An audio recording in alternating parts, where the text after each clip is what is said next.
guys, it's Geekonomics here once again. It is Friday the 22nd of January and today I'm going to bring you a little run through of the next chart in the F585 pre-release material, which is figure 2.1, all about the current account balances of China and the United States of America.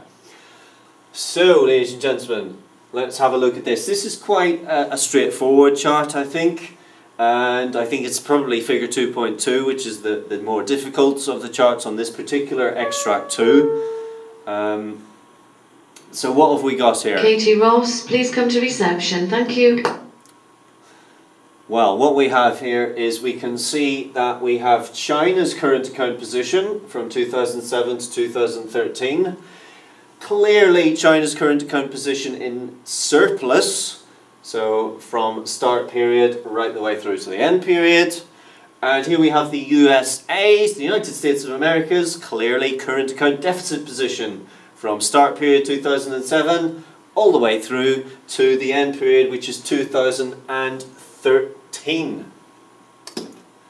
So what can we say, ladies and gentlemen, about this data? Well, clearly, obviously, this position in China is a current account surplus.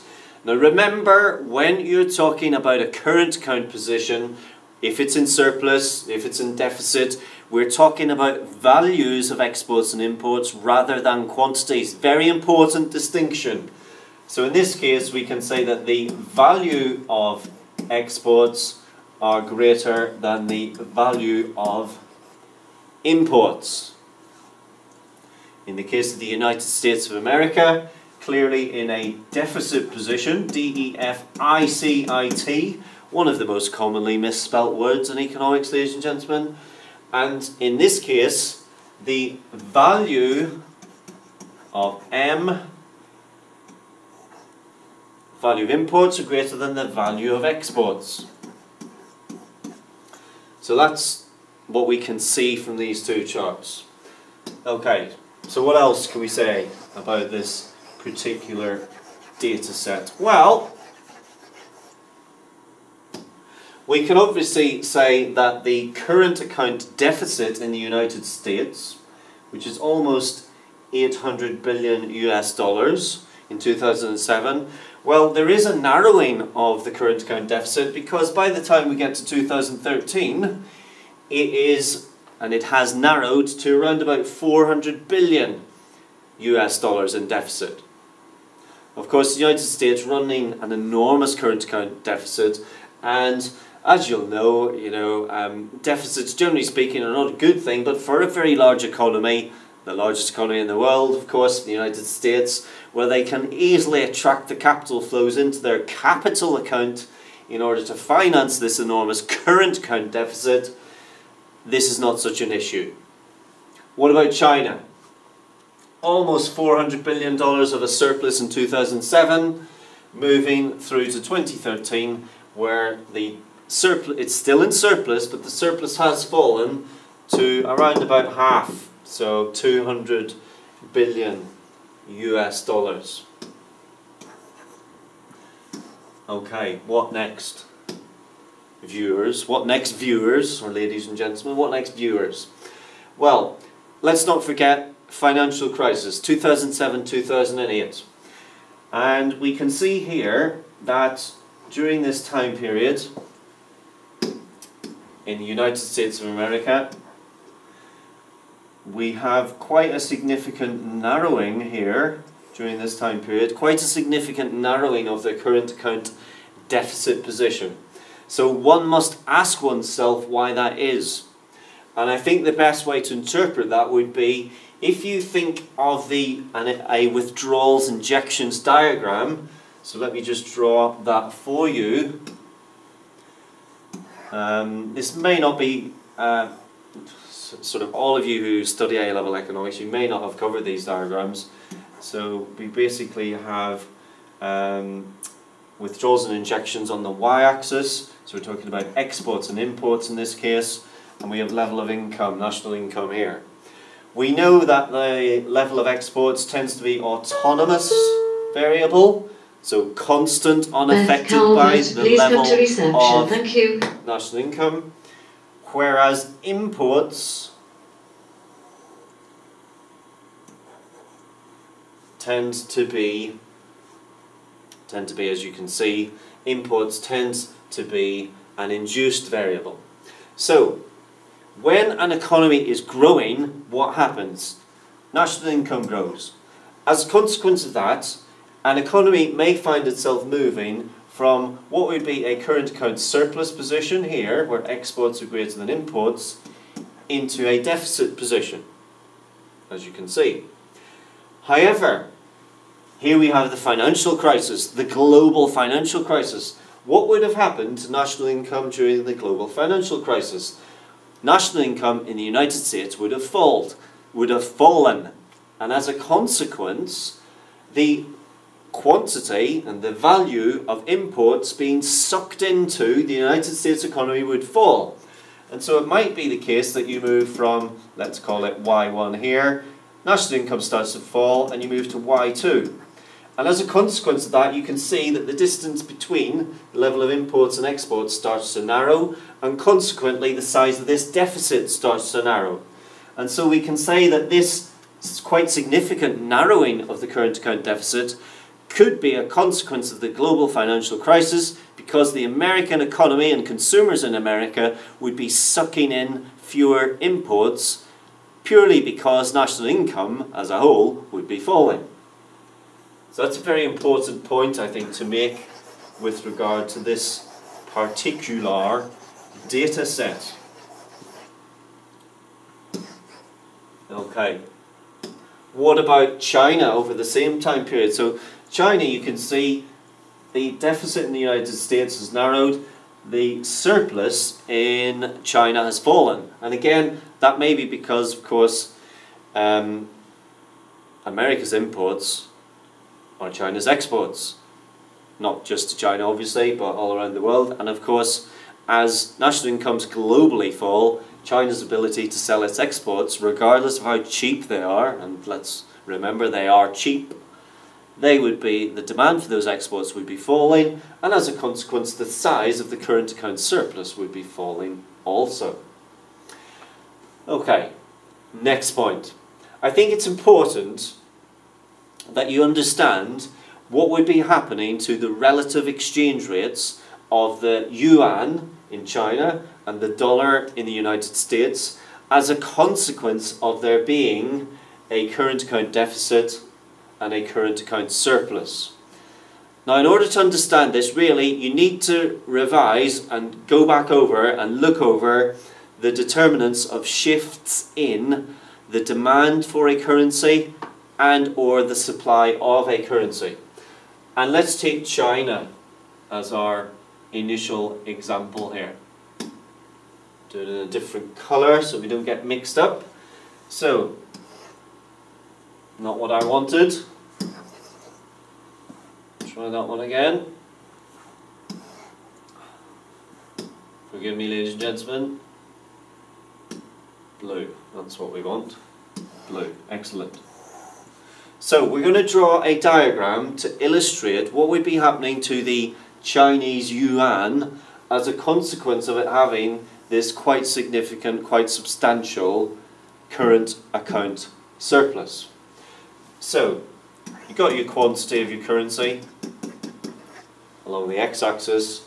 We're going to be looking at the supply of yuan and the demand for yuan. And on the vertical axis here, on the y-axis, let's compare it with the United States, given that's what we've got here, China and the USA. So let's have then, so this would be dollars per yuan. If you don't know why that's the case, ladies and gentlemen, as I always tell my students, the easy way to remember this is whatever currency is here always comes second here. So if you've got yuan here, it's always something per yuan. Okay. So what would be happening to the value of the yuan if you start from an equilibrium position here of E1, where the curves are intersecting? What would be happening to the value of the yuan if you've got a current account surplus? Well, when you have a current account surplus, it means that the demand for your exports is quite significant, does it not? Indeed, you're buying a greater value of exports than you're selling in imports. And consequently, you want paying in your own currency. And so the demand for the yuan will go up, shifting the demand curve to the right. So we'd be moving in this direction. So we'd be going D1 to D2, and we'd be moving from E1 up to E2. So what's the impact on the value of the yuan as a consequence of having this current account surplus? The impact is, of course, ladies and gentlemen, that we generate an appreciation of the currency. The value of the yuan will be Good, appreciated. Mrs. Scott, Year 7 tutor, please contact reception. Thank you. So the value of the yuan will be appreciating. What will that then do to the price of exports in China? Well, again, as I constantly tell my students, the easy way to remember this is that the price of exports always move in the same direction as the currency. So if the currency is going up, price of exports go up. If the currency is going up and export prices go up, import prices fall. So we could say here that the price of exports will be a rising.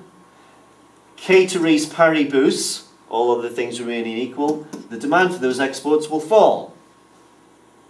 What will happen to import prices? We've already said import prices will be falling. Ceteris paribus, the demand for imports will be rising. And so what is happening here, ladies and gentlemen, is that this floating exchange rate system is helping to iron out the imbalances in the current account, because the surplus generates the appreciation in the currency, the prices of exports and imports are then changing, and because you are then demanding, and well, foreigners are demanding less of your exports, so you're selling less exports, so this should help to keep a little bit of a lid on the size of your overall current account surplus, and indeed possibly start to move it towards a deficit. Certainly be nudging it in that direction. And we can see that that's generally what's been happening here. The value of the surplus has been falling over that time period. So this is one of the great advantages of a floating exchange rate system, in that they are said to be self-correcting. Now, of course, there are all sorts of reasons why the yuan perhaps might not appreciate as much, and why we may not get this impact on demand for exports and imports, but we can come back to that. I think that's something I'd like to address in figure 2.2. So that, ladies and gentlemen, is what would be happening in China. Xi Xi Xi, Xi Xing, Diling Ting, as the Chinese say. So let me just get rid of this, ladies and gents, and we will then move on to what would be happening and the goings on in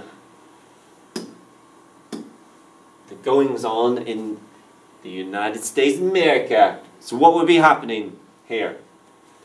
Same thing, ladies and gents. Quantity. This time we're looking at the dollar, so it's the supply of dollars, the demand for dollars, the equilibrium position, E1, and we're looking at it against the Chinese yuan. So again, we said that one would be second, so it's the yuan per US dollar. What will be happening in the case of a current account deficit? That means that you are buying in imports which are outweighing, vastly outweighing in this case, the value of your export sales. How do you buy imports, ladies and gentlemen?